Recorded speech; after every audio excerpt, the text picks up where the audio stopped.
Alors nous, notre rôle, ça va être de préciser les émissions des élevages porcins, connaître les leviers pour les réduire, estimer ce qui est possible ou pas, à quel délai et à quel coût, parce qu'on apporte toujours une information sur chaque bonne pratique de comment elle se met en place en élevage, quel type de travail ça demande et combien ça coûte, et quelle efficacité environnementale on en tire.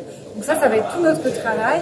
Et puis là, récemment, on a souhaité aussi permettre à la filière de rentrer dans le label bas carbone. Donc je pourrais vous expliquer après ce que c'est, mais en tout cas, notre travail à l'IFIP, ça a été de construire la méthode, de la proposer au ministère pour que le secteur porcin puisse accéder au label bas carbone.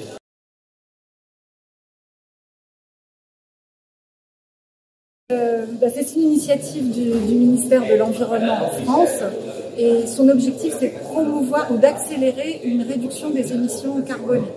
Donc le label, il propose à des secteurs d'activité qui réduisent leurs émissions de pouvoir être rémunérés par d'autres organismes qui eux font ça pour de la communication. Et finalement, c'est rémunérer un effort, c'est donc aussi accélérer cet effort. Et pour rentrer dans cette dynamique-là, il faut avoir une méthode sectorielle validée. Donc il y en a une pour les bovins, il y en a une pour les haies, il n'y en avait pas pour les porcs. Et donc nous, c'est pour ça qu'on a proposé la méthode porcine. Et je ne l'ai pas dit aussi tout à l'heure, dans le label bas carbone, les éleveurs, dans un projet, ils ont 5 ans pour atteindre leur objectif de réduction.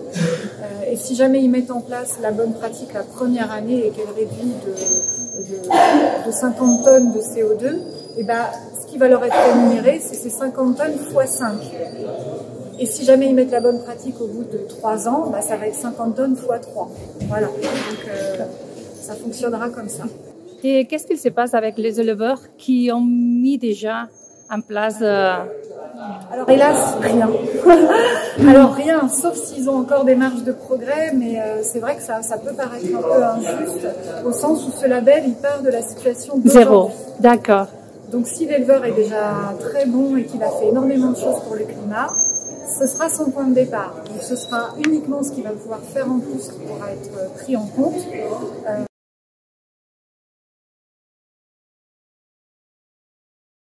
Moi, je peux témoigner d'un intérêt de la filière sur ces questions-là, parce qu'on est beaucoup contacté là par tous les maillons de la filière, oui. Les fabricants d'aliments, les éleveurs, les transformateurs, les distributeurs.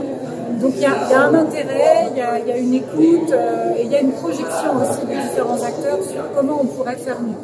Après, c'est vrai qu'il y a des coûts importants, donc le label bas carbone visera à en couvrir certains par la rémunération.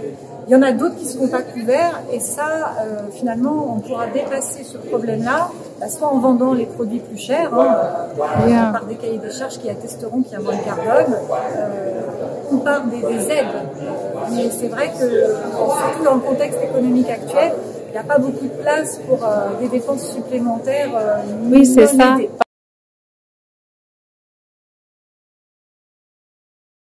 Alors nous là on a écrit la méthode, on l'a déposée, donc elle est en cours d'instruction. On espère avoir une méthode validée au début d'année prochaine. Et après les projets label bas carbone, ils peuvent voir le jour tout de suite après. Donc on espère avoir des projets label bas carbone en port courant 2023.